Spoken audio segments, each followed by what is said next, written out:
There have ever been in the church those who are constantly inclined toward individual independence. They Uh-huh. seem unable to realize that independence of spirit is liable to lead the human agent to have too much confidence in himself Ooh. and to trust in his own judgment rather than to respect the counsel and highly esteem the judgment of his brethren, especially of those in the offices that God has appointed for the Mm. leadership of his people. Here's the sentence.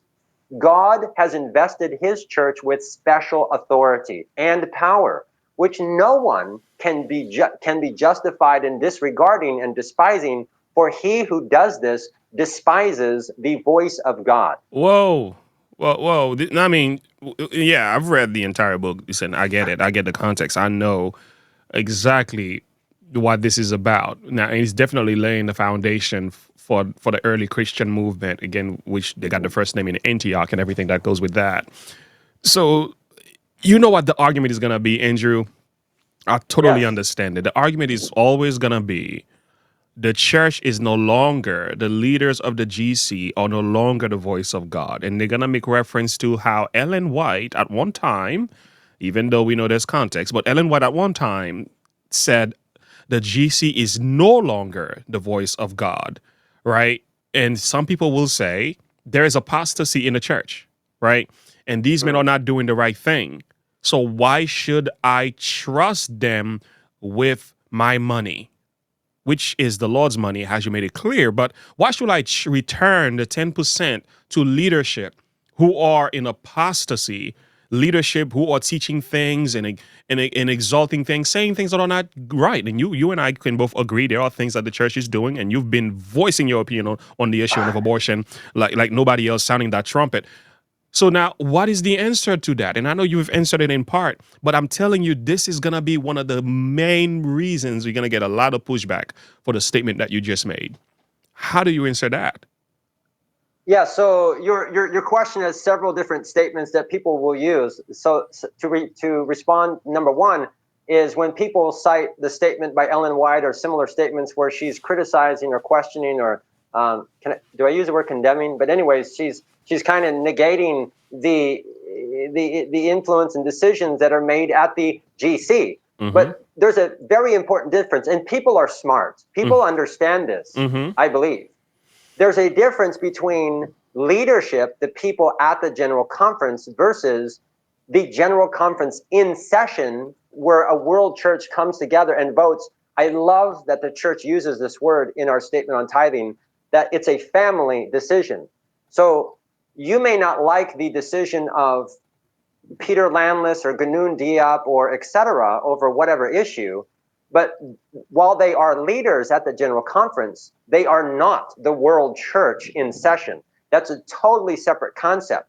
And to my knowledge, nowhere did Ellen White in the 100,000 plus pages that she wrote, never did she negate or undermine or question the judgment and decisions of a general conference in session voting on these issues. She did criticize decisions that individuals or people would make, but she never conflated those or blended those together. And so that's the response to number one, is that the teaching on tithing, this was voted on by our general conference in session officially in October of 1878, which is a piece of trivia. Mm-hmm. In American history, the first Christian denomination to accept tithing as an official denomination were the Adventists in October of 1878. So this is not new. This is not something that we teach it is new. Number Wow. two is there's a difference between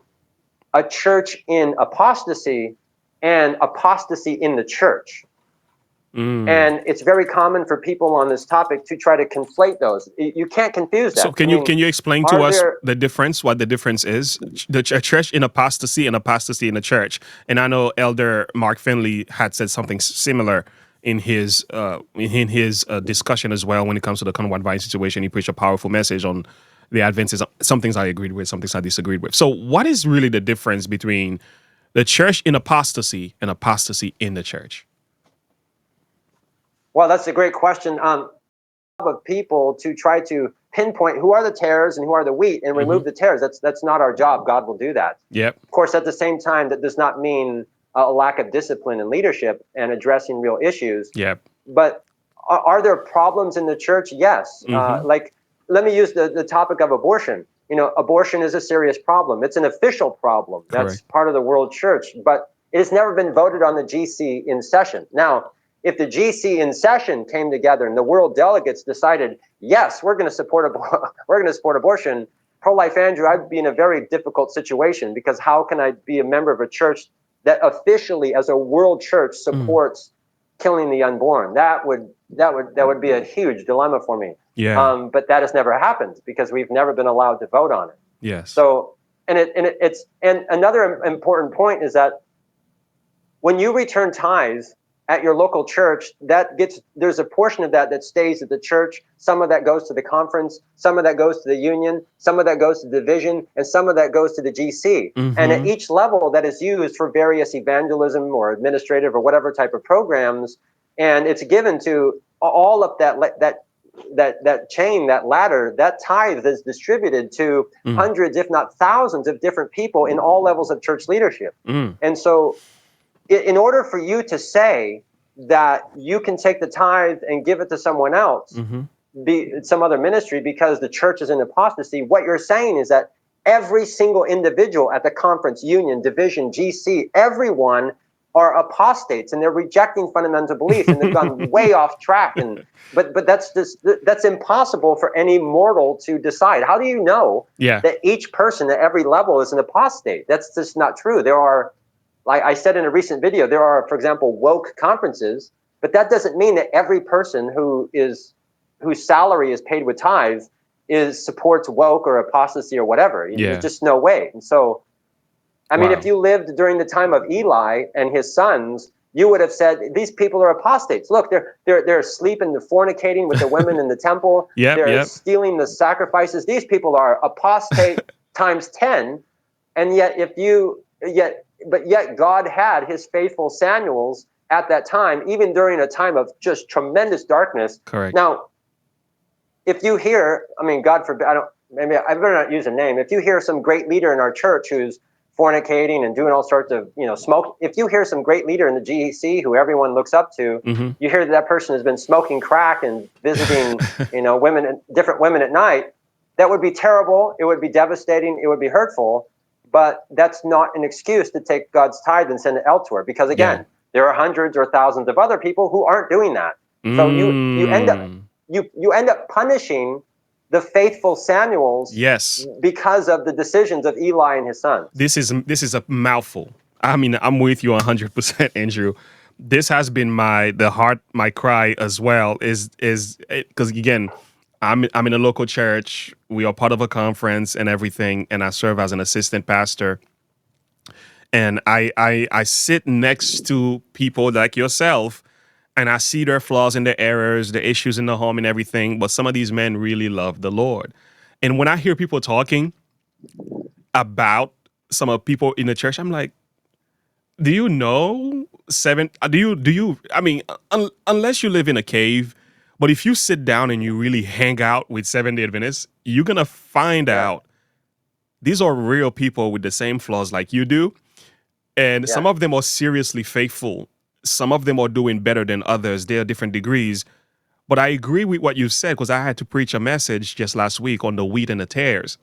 But when I read that parable, it's very, very clear. Let them both grow together until the harvest. And I will say to the reapers, and they will go and separate the wheat from the tares, and the wheat are gonna be in his barns, and also the tares are gonna be burnt. Okay, so that's abundantly clear. But some people now feels the need to do something slightly different, I think. So instead of respecting the parable, we don't go after the tares. But what they've done is they stepped out and they are evangelizing the wheat from within the church. Have you noticed that? It's almost like, okay, we're separating ourselves, and now they're evangelizing the wheat. So when the wheats are now evangelized, the wheats are bringing tithes and offerings to their ministry. Do you see that connection? Do you see that happening among them as well? I mean, yeah, and it goes back to that same question, and it's worth repeating that because when you make the decision to take the tithe, which again, you're taking your neighbor's wallet. Here's a further illustration to expound on it a little bit more.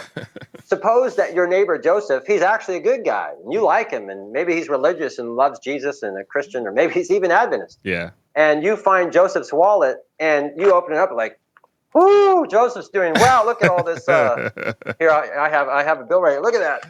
I found a thousand pesos in Joseph's wallet, which is this is 1,000 pesos here is 20 American dollars. But here it's a lot. You say, wow, whoo, Really? 1,000 pesos, and you say, hey, I know this is Joseph's wallet, and I know that this money belongs to him, but I also know that Joseph's a really good, kind guy, and he likes helping people, and I actually know some people who are in need, and maybe I can take Joseph's money and use that to help people in need, because at the end of the day, I'm doing good with it. I'm helping someone else, and Joseph would probably approve of that act. But at the end of the day, in the final analysis, you still, even if you think you're doing something good, you can't take Joseph's money and do even what you think is good with it, because at the end of the day, it's not your money. This is holy to the Lord. It is specifically Joseph's personal property. And if Joseph, as a family,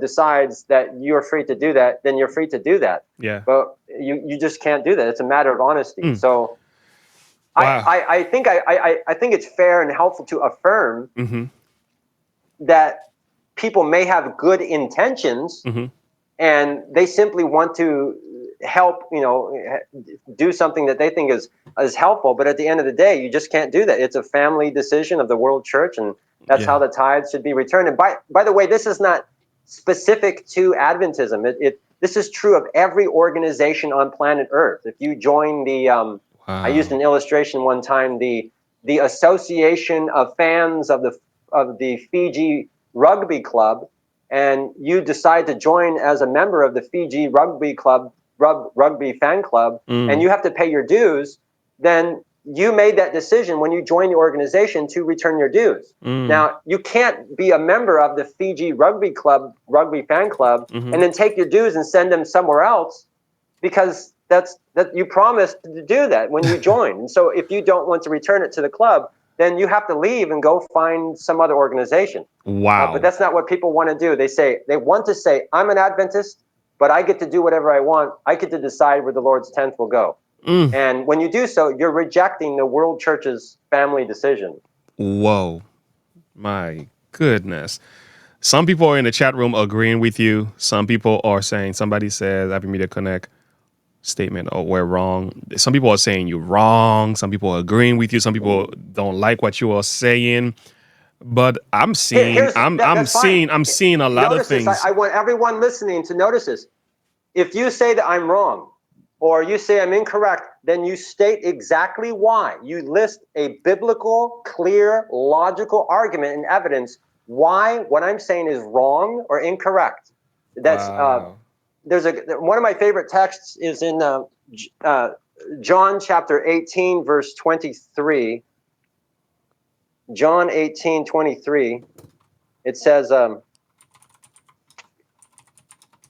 18:23.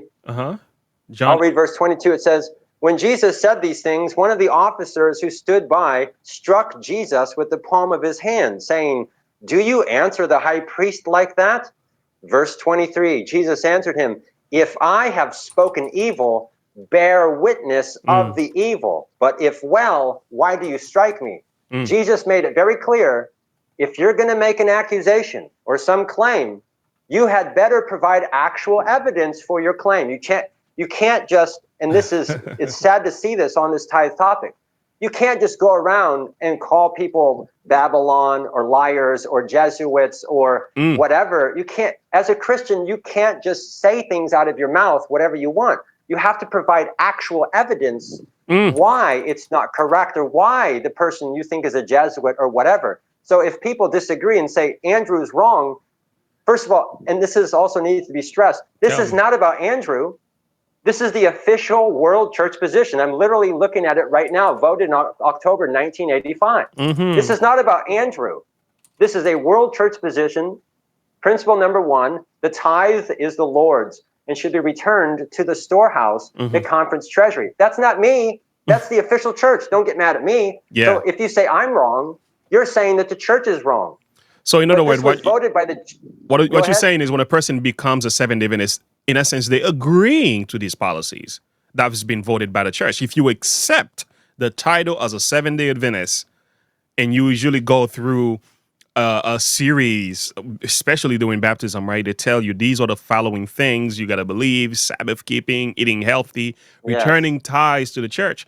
People agree to that, right? You made the commitment to agree to that. And I think, and then down the road, you begin to hear a number of things going on in the church. And it's shocking because the tares are acting up, right? And when you see that, you pack up your bag and you leave and you start your own ministry. And after you start your own ministry, you say, I got to find support for this ministry. Now, instead of, and I get criticized for this, and people saying, why you have a channel that has T-shirts and everything? It's a very simple answer. I don't receive tithes. So I have a ministry where it has to support itself and people has to donate to that, and I have to find other means to support the ministry. It's that simple. These other ministries, they take the Lord's tithes, they take the Lord's holy tithes, and they do all kind of stuff with it. I've heard some of them fly only first class and stuff like that. I can go on and on to explain some things. And I'm like, but one man in power with a whole lot of money is already a bad idea. Now, if the man is doing things legally, that's a different case. I don't care what you do, where you sell, what kind of business you run, and how you run your ministry. Everything, as long as you're doing something legal, I shut my mouth. I have nothing to say about that. But anyway, so what I do see is there are some people who just cannot accept this. There's a ministry, I'm not going to mention name, somewhere overseas. They take my videos and they strip them apart, and it's crazy. They got really, really not mad with me, but just hate the idea of this is a principle in the Bible. For example, in the book of Malachi, and I'm gonna try to read part of this in Malachi chapter 2. Let me see if I could put this on the screen. In Malachi chapter 2. Oh, is it the dung verse? Yes.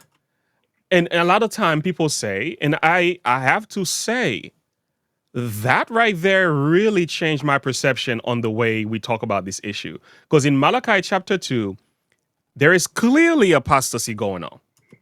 Like, I'm looking at it, I'm like, now you priests, he says this command in verse 1. So there's apostasy going on in Malachi chapter 2. He says, if you will not hear, you will not lay it to heart, I give glory to my name, and so on. Let's move on. Let's go to verse 7, right? The priest should keep knowledge, you know it.